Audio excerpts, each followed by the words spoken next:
And God said, "Let the earth bring forth grass, and herb yielding seed, and the fruit tree yielding fruit after his kind, whose seed is in itself upon the earth." And it was so. And the earth brought forth grass, and herb yielding seed after his kind, and the tree yielding fruit, whose seed was in itself. And God saw that it was good, and the evening and the morning were the third day. Genesis 1:11-13. I think that when God created what was happening in that verse, he had another creation in mind. Have you ever heard of the word pollinators? They're a group of women led by an amazing child of God doing great things. Are they bees? Are they butterflies? No, they're just women of God. Hello and welcome to today's talk. My name is Adiola, and it's time to go beyond the letter. But before we begin, I would like to thank you for tuning in to today's episode of Rise Renewed. This is the place where we connect with God and His Word. And I want to ask also, if you haven't already, to subscribe. Click the little bell at the bottom so that you will be notified whenever new videos are out. We have a very special guest today who will show us that it does not take much to be the hands and the heart of God on earth. I met her somewhere where we had gone to volunteer, and it was just her very simple beauty and elegance that struck me, and her creativity too.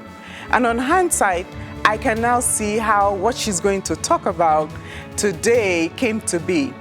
It was a good idea born out of watching bad TV. And here today to share her story is Heather Lawson. Hi, Heather. Hi. I'm really excited to have you. I'm really excited. It's my pleasure and my honor to be here with you. Thank you so much. And I remember hearing about Petal Share, and you were showing the group of us, the pictures and the great and amazing things that you're doing. Yeah. Can you tell us about it? Sure. Petal Share is a way for ordinary people to use what they have, start where they are, and do what they can to improve the lives of other people.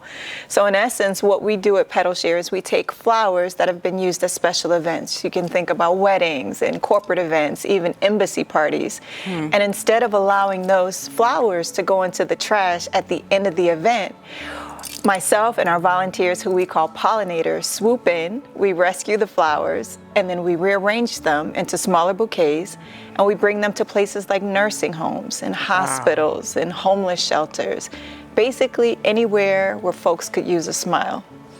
I can imagine the faces of the, ladies or even the men in nursing homes. Absolutely. How do they feel? Oh, they feel incredible. And I'll tell you a secret, men love flowers just as much as the ladies do. And, the other thing that we do is we also honor the caretakers of those folks as well, because that's so important. We've seen during COVID that they truly are our healthcare heroes, and they deserve to be celebrated as well. So that's a bit more awesome. about what we do. So what do? You just swoop into a nursing home and you have bouquets of flowers? Or what do you do? So, again, COVID is abating, so we're not able to do what we used to do in terms of going into nursing homes, going into shelters, and going room by room and greeting residents there. We cannot wait to start that again, but right now we have to be super careful. So what we do is we pass the flowers off either in the lobby of the facility or in the parking lot. Really whatever the facility needs to make sure that their residents stay safe as we're still dealing with COVID. So I hear you also go to shelters as well. Absolutely. We go to veteran shelters, we go to battered women shelters, and even homeless youth shelters. That's really awesome. So I want to ask, you had described to me Proverbs 11, verses 24 to 25, as your generosity describes your experience. Can you explain? Yeah. None of us are where we are by getting there alone, right? Yes. All of us have an experience, whether it's a monumental experience or just somebody helping us one step of the way. But any bricks that we've laid, we've not laid them alone. Absolutely. That's true. And so from that, our generosity should spring. And so any ways that we've been helped, and even if we haven't been helped but wish we were, those should be the foundation of how we seek to help others in the world. At least to get it going. Even if you Absolutely. haven't been helped. That's and right. I don't think there's a lot of people like that on earth Right. that haven't had help some point. But, at least get the ball rolling and, get it going. Right. What's the saying? Be the change you want to see in the world. Absolutely. Yes, that's so true. it's all about that. That's true. So who are the women that work with you? So it's not just women. I want to make that clear. So it's women, it's men, it's kids, it's Girl Scouts, it's neighbors, it's friends, it's literally everyone. And we have a lot of stakeholders from the beginning of our circle of service, which is what I call it, to the end, right? And again, it's a circle, so it just keeps going around and around. But the starting point are our donors, our generous donors who say to us, I was going to ask that. How do you find them? Well, sometimes they find us. At this point, when we first started, it was a lot of reaching out. It was a lot of DMing. It was a lot of emailing event planners and florists and like word of mouth. Hey, we're doing this kind of crazy sounding thing, but if you or your clients want to donate their flowers, we're here and this is what we plan to do with them. So that's how we used to find them. And now, because of social media, and since we've been doing this since 2013, they find us a lot of times.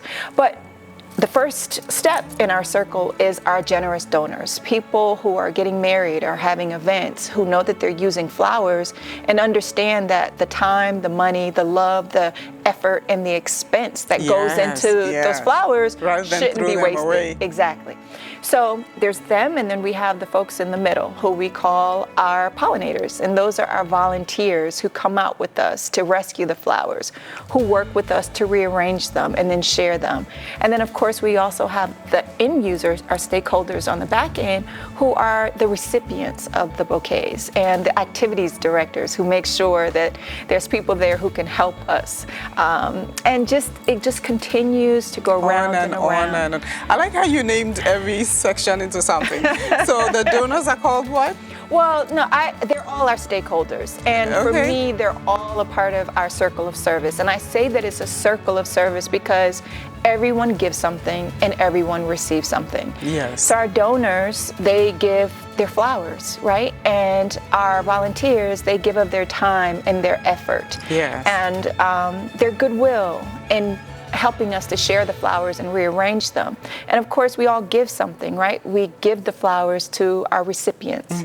But at the same time, we all receive something. The joy. The joy. The thanks. Immeasurable. The gratitude. Yes. That we receive from sharing these smiles, flowers. The thank yous, The God bless yous. Yes. It's immeasurable. It's immeasurable. And so we all give something and we all receive something. And joy, you can't put a price on it. You can't. You can't. So these flowers are really beautiful. They are really, really. So tell me a little bit. Did you put it together yourself? I did, and they came from a wedding that was held just this Friday in D.C. Oh, that's nice. That's really good. And I hear something that you were featured in the New York Times. Yes, unbelievable. But a local florist who we are very good friends with in DC recommended us to an editor who was doing a story about ways to improve the world post-COVID. Yeah, you were number one. I was number one. There were 9 ways to improve the world, and we were number one. Really incredible. That is awesome. I'm like, yeah, go Heather, go Heather. I know her. She's my friend. I know her. But, one thing that I want us to leave with our audience today is that you can do it. Yes. It doesn't take much. Do you want to tell them something? Absolutely. God will put on your heart what it is for you to do. It's your job to pay attention and obey. I tried for 2 years not to do Petal Share because 2 years not to do Petal Share because I had no experience with flowers. I didn't know if the idea would work. I thought no one would believe me or think that I'm going to try to take their flowers and sell them by the side of the road. And so I said, this doesn't make sense. So I didn't do it. I didn't obey. but it kept me up at night. I constantly thought about it until finally I said, okay, Lord, I hear you. Here I am. Here I am, Lord. And so all you have to do, all your subscribers have to do is just put one step in front of the other and follow God's plan for your life. Yeah. Whatever you need, He will provide. Just go out on that faith we always talk about.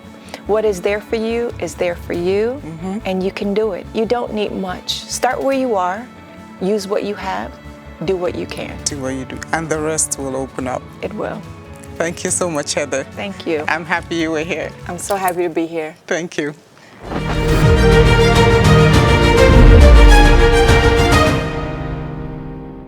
Petal Share is built on 3 principles: community service, social philanthropy, and collective responsibility. It's about bringing some joy and magic to the sick and the shut-in, the ill and the isolated, the fragile, and those who feel that they've been forgotten. It's about creating a circle of service among folks who just want to make other people smile. It's about starting where you are, using what you have, and doing what you can to make a difference in the world.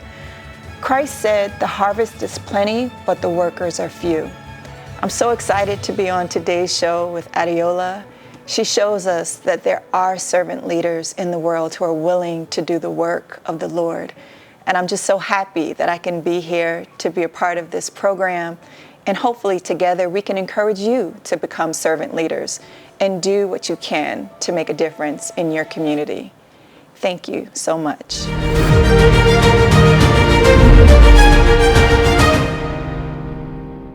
And there you have it. It doesn't take much to do big things. You just take one step at a time, and then you let God do the rest. Thank you for joining us today, and I hope you have been blessed. If you have, can you click the subscribe button and also share the video? And remember to always rise up renewed and power the strength of God in you. Thank you.